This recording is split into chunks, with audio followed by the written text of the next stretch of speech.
오늘은 이제 레위기 19장 함께 살펴보는 시간을 갖도록 하겠습니다.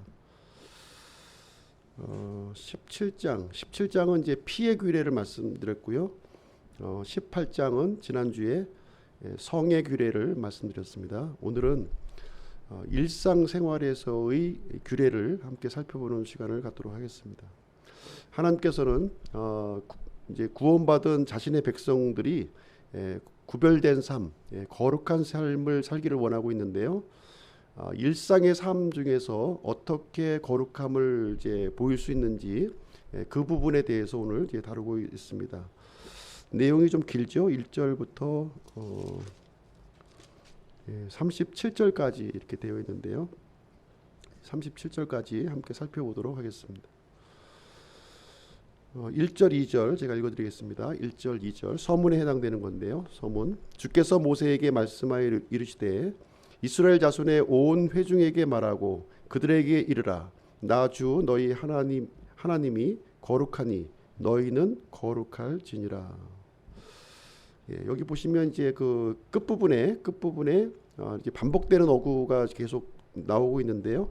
나는 주 너희 하나님이니라. 나는 주니라 하는 내용들이 계속 반복해서 나오고 있어요. 이 구절의 끝부분마다 이 19장에서만 16번 이렇게 반복되고 있는데요. 하나님이 어떠신 분이신가 하는 사실을 여기서 우리에게 이제 알려주고 있는데, 하나님은 거룩하신 하나님이시다 하는 것을 우리에게 보여주고 있습니다. 우리 이제 구원받은 그 하나님의 백성들이 이제 거룩한 하나님을 만나고 거룩한 삶을 살도록 이렇게 우리에게 요구를 하고 계십니다. 그럼 어떻게 하면 우리가 거룩한 삶을 살 수 있는가 하는 부분에 대해서 오늘 이제 그 전반적인 내용을 가지고 함께 살펴보기를 원하는데요. 일단 거룩한 삶, 그 하나님의 거룩한 이 삶을 살기 위해서는 먼저 하나님의 생명을 소유해야 되는 거예요. 1차적으로 가장 선결적인 부분입니다. 하나님의 생명이 없이 우리가 이 거룩한 그 삶을 살려고 그러고 또 우리의 또 성품이 바뀌어지려고 하는 것은 쓸데없는 노력이라는 거죠. 단지 나 자신을 위선적으로 만들어 버린다는 거예요. 일단 1차적으로 가장 중요한 것은 하나님의 생명을 우리가 소유해야 된다는 것입니다. 두 번째는 하나님의 생명을 소유했다면 이제 하나님의 성품이 이제 우리 안에 들어와야 되는 거예요. 그렇죠? 하나님의 성품을 우리가 이제 배워야 되는 것이고요. 세 번째로는 이제 하나님의 성품이 나의 삶 가운데에서 이렇게 녹아지게 되게 되는 것입니다.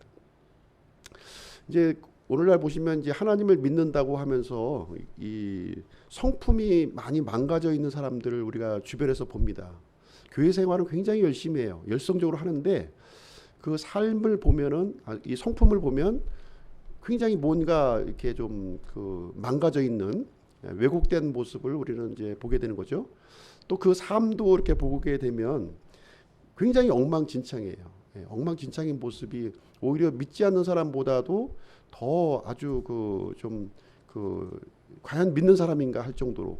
근데 교회만 오면 아주 그냥 아주 열성적으로 또 하시는 분들이 또 있거든요. 이제 이런 부분이 이제 무슨 얘기냐면 순서가 바뀌었기 때문에 그래요. 순서가 이렇게 어떤 종교적인 노력과 행위를 통해서 내가 뭔가 막 자꾸 만들어내려다 보니까 안 되는 거죠. 내 마음대로. 내 의지적으로 뭔가 막 해보려고 그러는데 안 되는 거예요.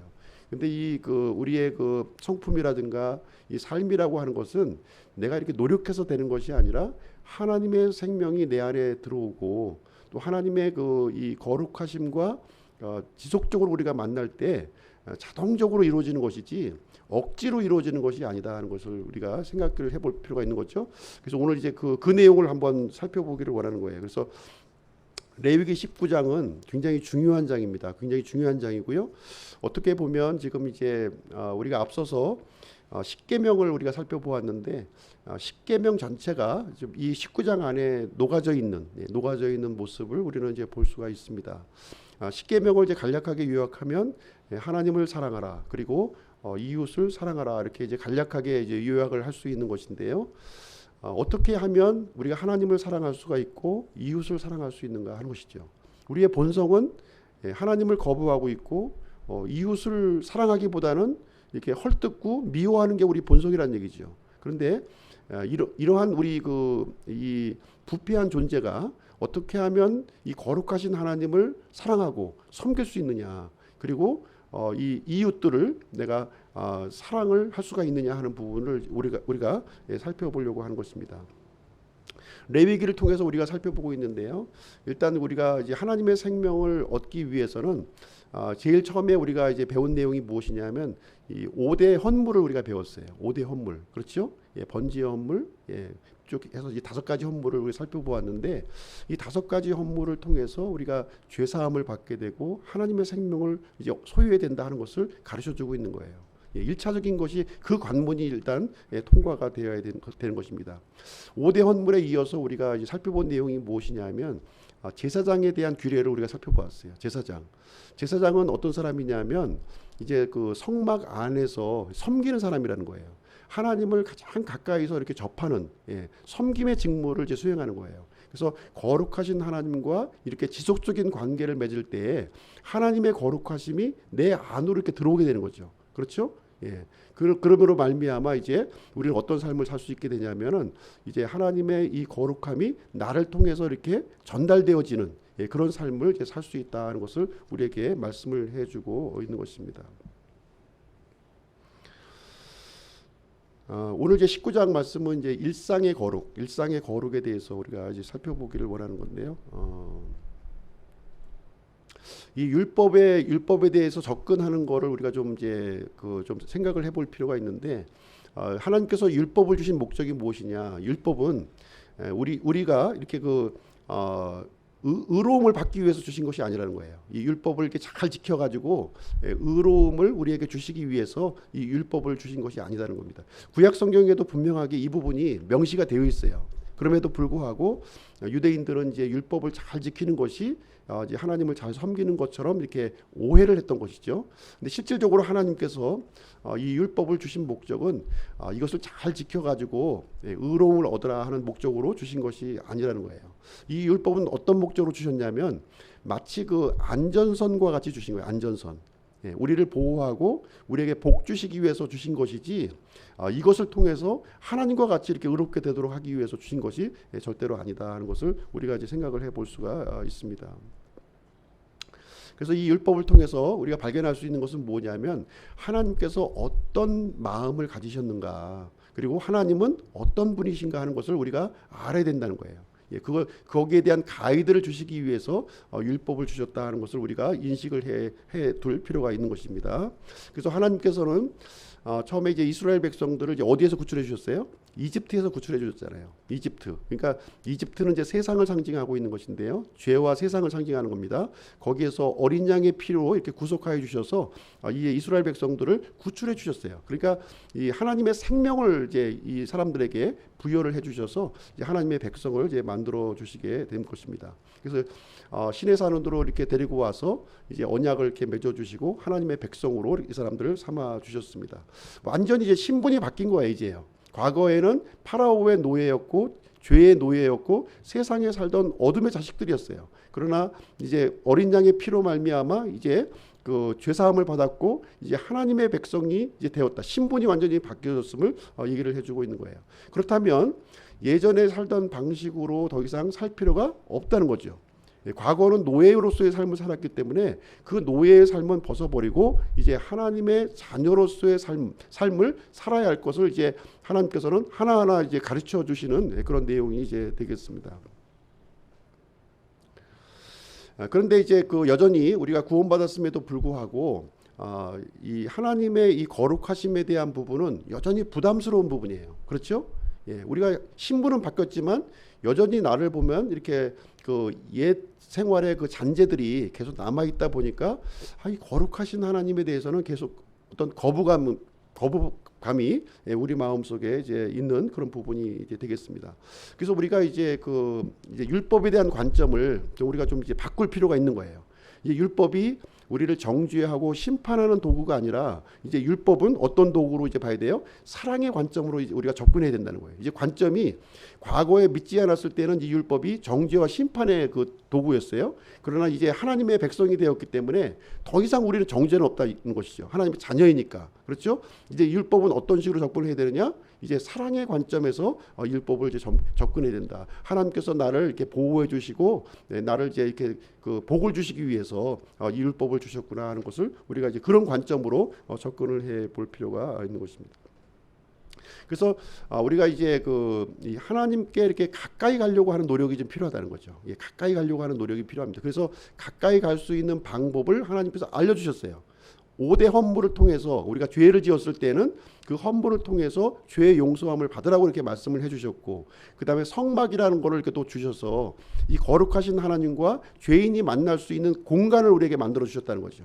이스라엘 백성 한 가운데에 성막이 있었고요. 그 가운데 하나님이 임재하셨어요. 그래서 이스라엘 백성들은 언제든지 죄를 지었음에도 불구하고 하나님 앞에 나아갈 수 있는 길이 열렸다는 것이죠. 그래서 죄를 지었으면 헌물로 해서 죄 용서를 받고 그 다음에 성막 안에 들어가서 하나님과 이렇게 올바른 관계를 맺을 수 있는 길이 열려졌음을 우리에게 보여주고 있습니다. 우리도 마찬가지잖아요. 우리 신약 성도들도 이제 예수 그리스도께서 십자가에서 죽으심으로 말미암아 우리 죄를 완전히 사해 주셨어요. 이제 그렇죠?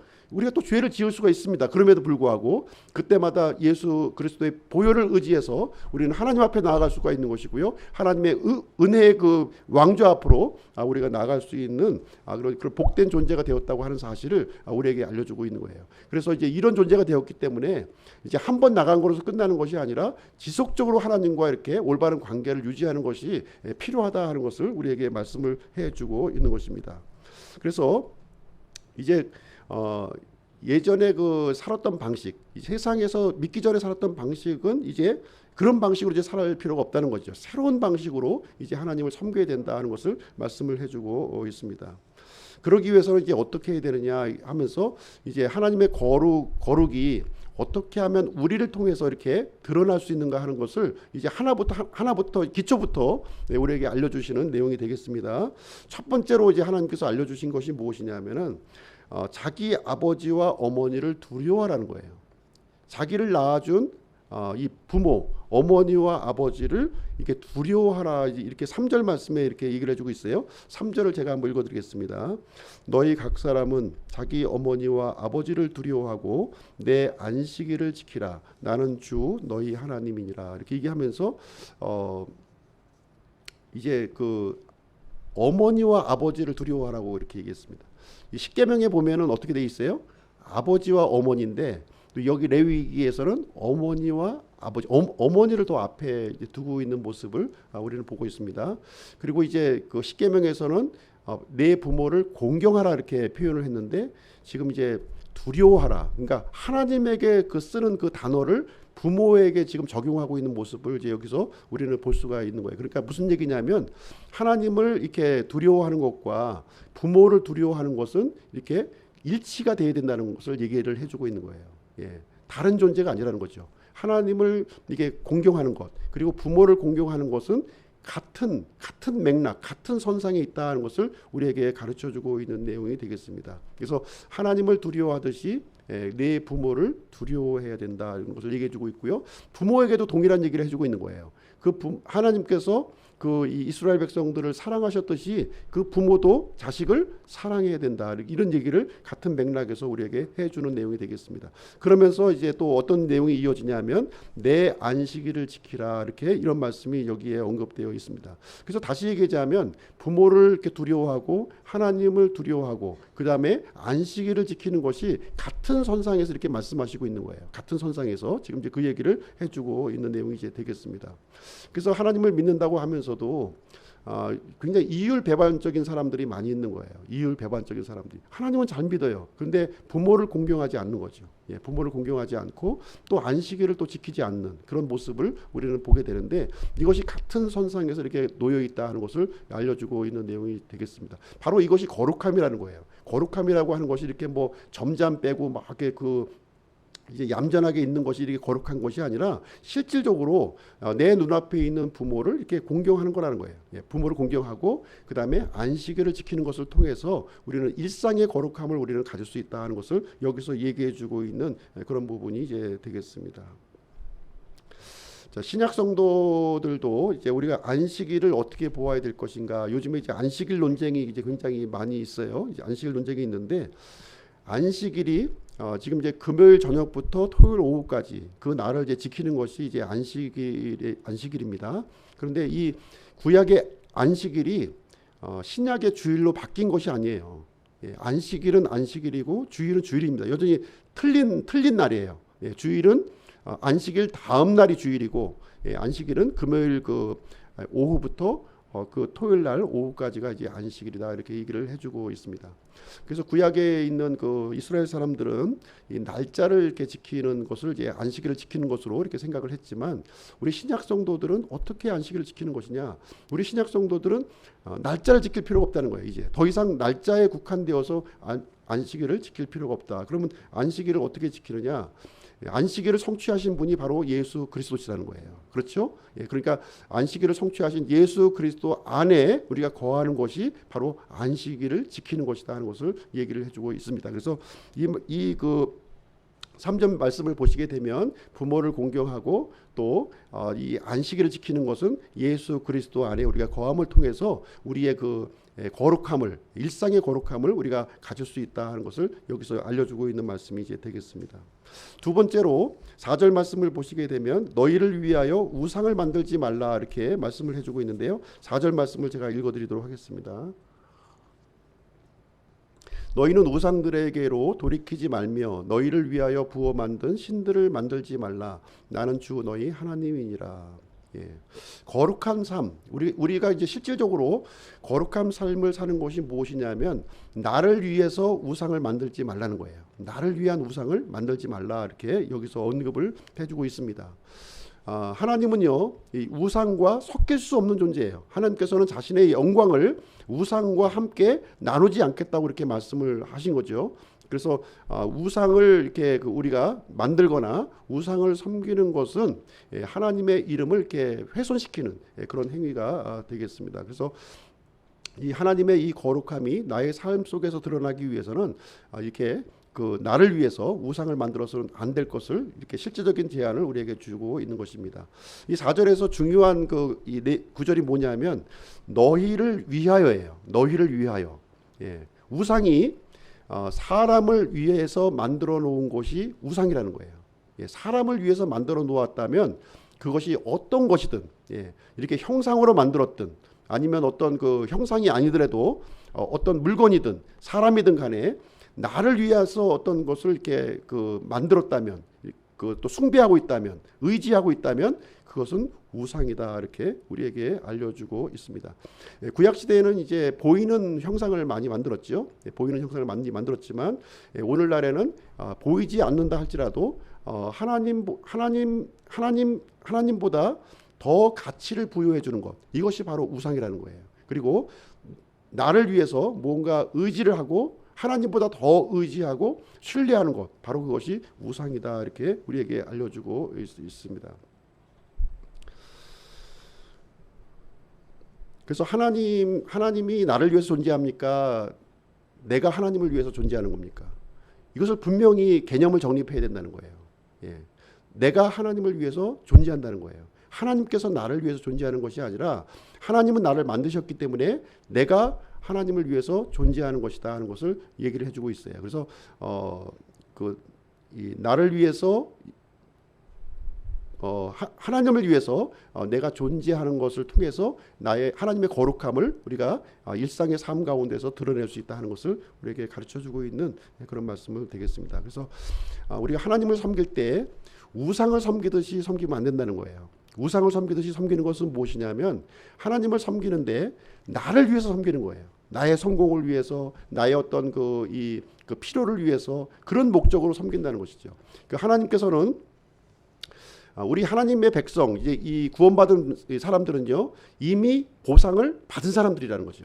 이미 보상을 받은 사람들입니다. 예.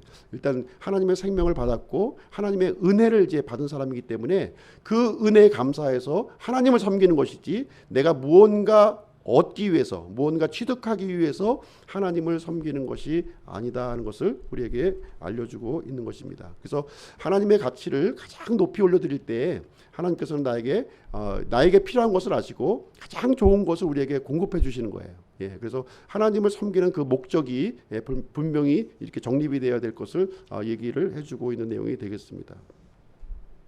자, 세 번째로 우리가 이제 우리가 일상의 거룩함을 유지하기 위해서는 어떻게 해야 되느냐? 5절부터 8절까지 내용이 들어 있습니다. 화평 헌물을 드리라는 거예요. 화평 헌물. 5절부터 8절 제가 읽어드리겠습니다. 너희는 화평 헌물의 희생물을 주께 드릴 때에 너희 자신의 의지대로 드리고 그 희생물은 너희가 그것을 드리는 바로 그 날과 다음 날에 먹되 셋째 날까지 조금이라도 남았거든 그것을 불에 태울지니라. 셋째 날에 조금이라도 먹으면 그것이 가증한 것이 되어 내가 받지 아니하리라. 그러므로 그것을 먹는 자는 주의 거룩한 것을 더럽힌 것으로 인하여 자기 불법을 담당하리니 그 혼은 자기 백성 가운데에서 끊어지리라. 자, 일상의 거룩함이 무엇이냐면 하나님 앞에 화평 헌물을 드리는 것이다. 이렇게 우리에게 얘기를 해주고 있습니다.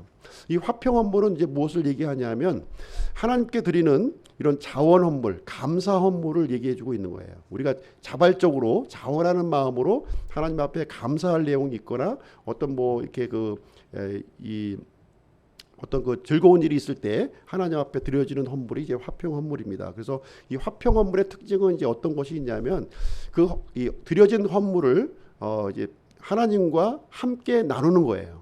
그 고기를 함께 나누는 것이 이제 특징을 이제 가지고 있습니다. 그래서 반드시 그 하나님과의 관계뿐만 아니라 나의 그 주변의 이웃과의 관계가 같이 포함되어 있는 이 헌물이 바로 화평 헌물이 이제 되겠습니다. 반드시 이제 음식을 나눠 먹어야 되는데요. 여기 이제 본문 구절을 보게 되면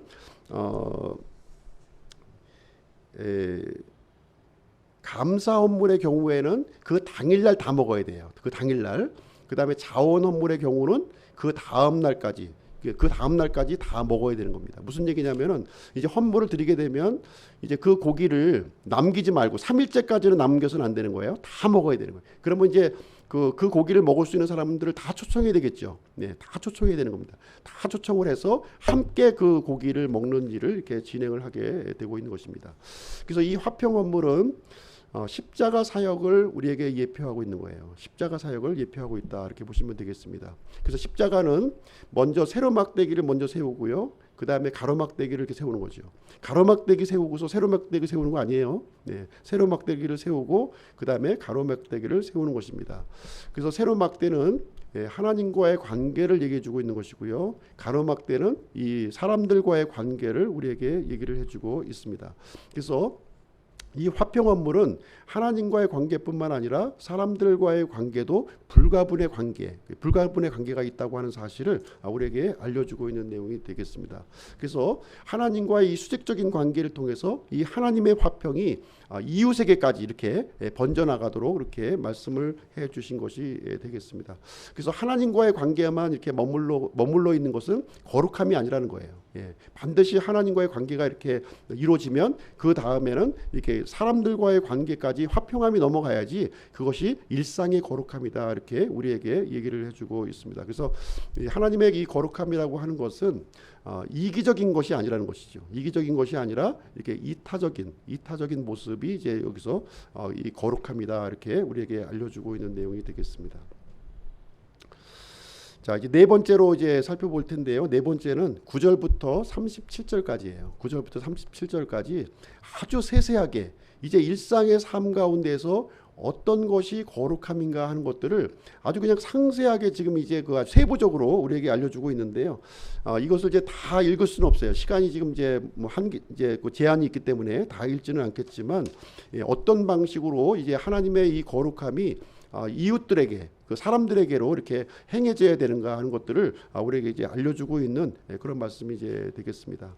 유대인들은 이것을 이제 이런 것을 지키는 것을 통해서 자신의 의를 이제 얻으려고 했던 거예요. 그래서 하나님께서는 자신의 의를 얻으려고 이렇게 주셨던 말씀이 아니라 하나님의 이 거룩함이 우리 믿는 사람들을 통해서 믿지 않는 사람들에게 흘러갈 수 있도록 하도록 이렇게 만들어 주셨다는 거예요. 그래서 믿지 않는 사람들이 하나님 앞에 다시 돌아오도록 우리 믿는 사람들을 통해서 다시 돌아올 수 있는 길이 바로 이 거룩함이다 하는 것을 우리에게 가르쳐 주고 있는 그런 내용이 되겠습니다.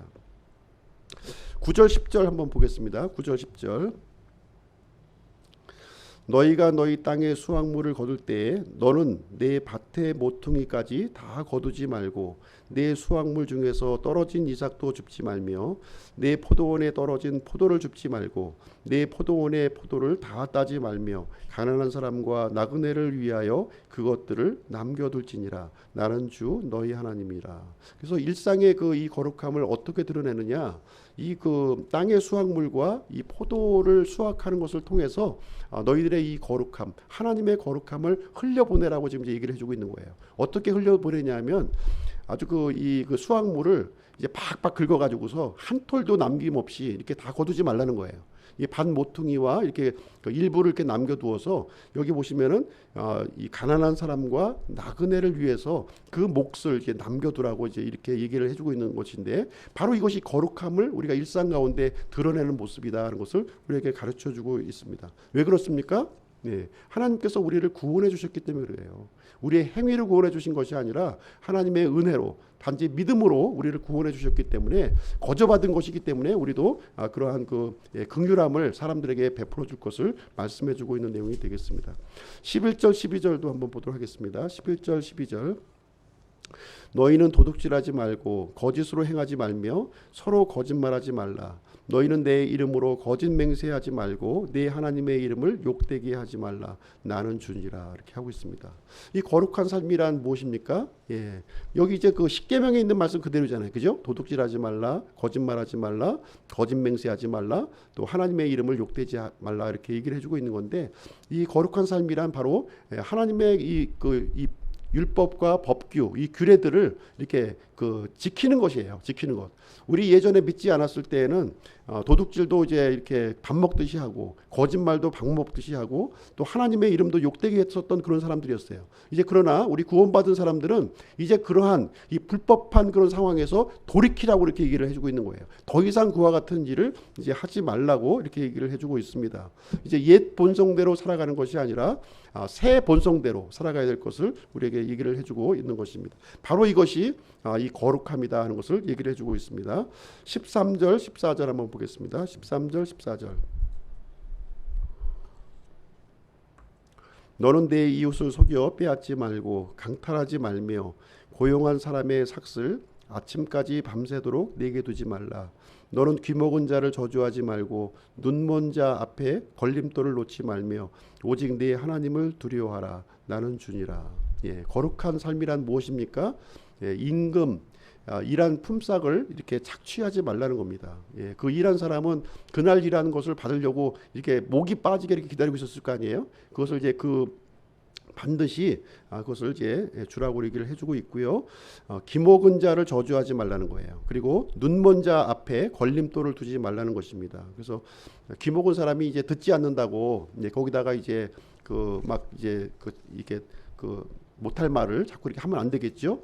눈이 안 보인다고 거기 앞에다가 또 장애물 놓고서 이렇게 넘어지게 만들고 그런 일을 하지 말라는 겁니다. 그래서 이 장애인들, 약자들, 사회적인 약자들을 학대하고 괴롭히지 않는 것으로 우리의 거룩함을 이렇게 드러낼 수 있다는 거예요. 아주 단순하고 실질적인 것을 우리에게 얘기해 주는 것입니다. 단순히 이렇게 예배당에 모여서 이렇게 예배드리고 찬송하고 기도하고 이런 모습이 거룩한 모습이 아니라 실질적으로 우리 삶 가운데에서 하나님의 이 거룩함, 하나님께서 원하시는 것들을 나의 몸을 통해서 이렇게 나타내는 것, 바로 그것이 거룩합니다. 이렇게 우리에게 알려주고 있는 내용이 이제 되겠습니다. 23절, 25절 한번 보겠습니다. 여기 좀 특별한 말씀이 여기 기록이 되어 있는데요. 23절부터 25절. 너희가 그 땅에 들어가서 먹기 위해 온갖 종류의 나무를 심거든 그것의 열매는 아직 할례 받지 않은 것으로 여길지니라. 처음 새해 동안 너희는 그것을 할례 받지 않은 것으로 여겨 먹지 말 것이요 오직 넷째 해에는 그것의 모든 열매가 거룩하리니 그것으로 주를 찬양할 것이며 다섯째 해에는 그것의 열매를 먹을지니라. 그리하면 그것이 너희에게 그것의 소출을 내리라. 나는 주 너희 하나님이니라. 좀 약간 좀 뜬금없게 이제 가나안 땅에 들어가서 이제 그 나무를 이제 심는 이야기를 여기서 기록하고 있습니다. 근데 셋째 동안에는 열매가 맺더라도 그 열매를 먹지 말라는 거예요. 셋째 그 동안에는. 그리고 넷째 해에는 그 소출을 하나님 앞에 드리라는 거죠. 그것도 먹지 말라는 거예요. 하나님의 소유로 넘기라는 거예요. 근데 이제 다섯째 해가 되었을 때에는 그 열매를 이제 먹어도 좋다. 이제 이렇게 얘기를 해주고 있는 건데요.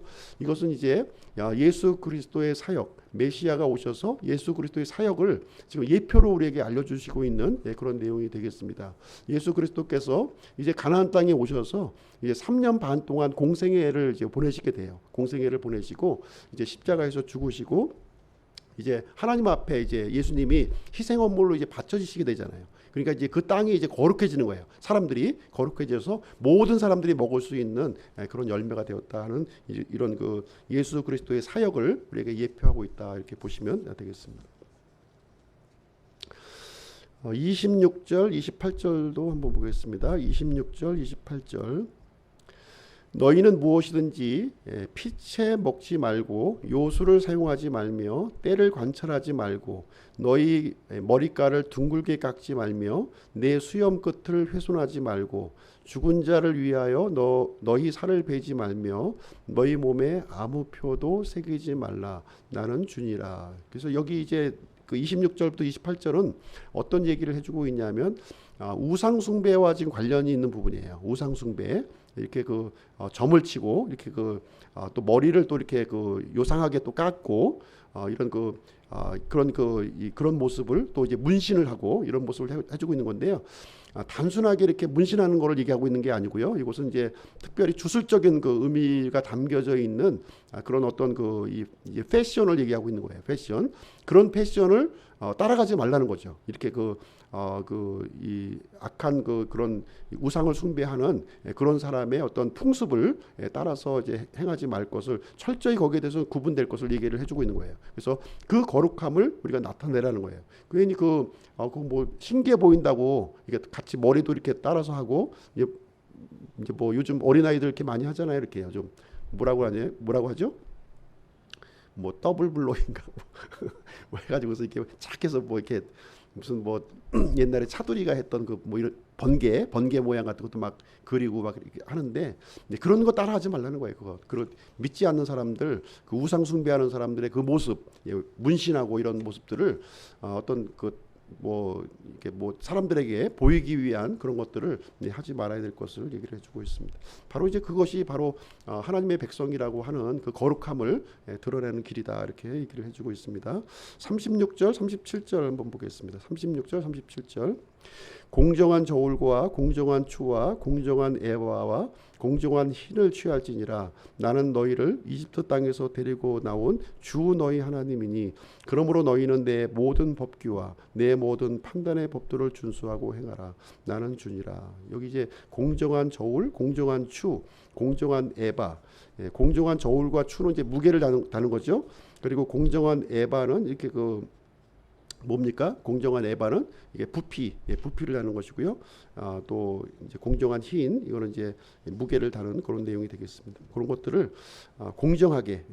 공정하게 하고 세상 사람들은 이제 이런 것을 또 속여서 자신의 이익을 얻으려고 취하려고 그러잖아요. 그래서 하나님의 백성들은 이런 불의의 이익을 취득하기 위해서 저울 눈을 속이고 이런 짓을 이제 하지 말라 이렇게 우리에게 말씀을 해주고 있는 것이 되겠습니다. 그래서 오늘 이제 레위기 19장 말씀을 이제 함께 살펴보았는데요. 이 거룩은 내 안에서 생기는 것이 아니라 하나님으로부터 들어오는 것이라는 거죠. 거룩은 그러기 위해서는 어떻게 해야 돼요? 하나님과 이런 그 올바른 관계에 우리가 놓여 있어야 된다는 거예요. 하나님과 함께하지 않으면서 내가 거룩하기를 바라는 것은 그건 잘못된 것이라는 것이죠. 이 거룩하신 하나님과 이렇게 밀접하게 이렇게 가까이 있을 때 우리는 하나님의 거룩함을 우리가 채울 수 있다는 것을 우리에게 말씀해 주고 있습니다. 사람의 마음 속에는 거룩함이 없어요. 온갖 거짓과 부패함이 가득해 있는 거예요. 우리가 거룩하기 위해서는 하나님의 거룩을 우리가 받아야 되는 거예요. 그러기 위해서는 하나님 앞에 이렇게 긴밀한 관계를 우리가 가져야 되는 것을 우리에게 말씀해 주고 있는 것입니다. 그리고 특별히 이제 율법을 통해서도 거룩함이 오는 것이 아니라는 거예요. 물질법을 통해서도 오는 것이 아니고요. 오직 우리 생명의 주 대신 하나님을 통해서만 우리의 거룩함을 받을 수 있다, 이렇게 얘기를 해주고 있습니다. 우리가 하나님의 생명을 얻었다면, 우리가 구원을 받았다면 그 다음에 해야 될 일이 무엇이냐? 하나님을 닮아가야 된다는 거예요. 하나님의 이 거룩하심을 매일같이 닮아가야 될 것을 우리에게 말씀해 주고 있습니다. 이 내용을 이제 가장 잘 설명해 주고 있는 내용이 신약성경 요한복음 15장에 나와 있는 거예요. 포도나무와 그 가지의 비유를 통해서 우리에게 가르쳐 주고 있어요. 가지가 열매를 맺으려면 어떻게 됩니까? 나무에 붙어 있어야 되는 거예요. 나무에 붙어 있어야만 가지가 열매를 맺고 싶다고 막 노력한다고 해서 열매를 맺어지는 것이 아니라 이 나무에 붙어 있을 때, 나무에 붙어서 영양분을 공급받을 때 많은 열매를 맺을 수 있다고 우리가 얘기한 것처럼 우리가 하나님 앞에 이렇게 붙어 있을 때, 긴밀한 관계에 붙어 있을 때 이 거룩함은 자동적으로 흘러 들어오는 거예요. 이 거룩함의 열매가 우리에게 맺어진다고 하는 사실을 우리가 볼 수가 있습니다. 그 다음에 마지막으로 우리가 이제 생각해 볼 것은 무엇이냐면, 하나님의 거룩함이 우리에게 채워졌다면 그 다음에는 이것을 흘려 보내야 된다는 거예요. 그 거룩함을 나만 간직하면 안 된다는 거예요. 나만. 그건 이기적이라는 거죠. 이 거룩함은 이제 다른 사람에게 흘려 보내야 될 것을 이렇게 얘기를 해주고 있습니다. 바로 이것이 하나님을 사랑하고 이웃을 사랑하는 것으로 우리에게 나타난다는 것을 우리에게 알려주고 있습니다. 자, 마지막 결론을 내리겠는데요. 우리 그 신약성경 베드로전서 1장 말씀 한번 보시고 마치도록 하겠습니다. 베드로전서 1장.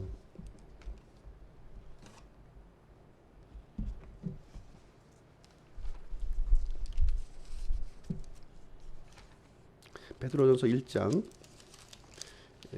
15절 16절 보겠습니다.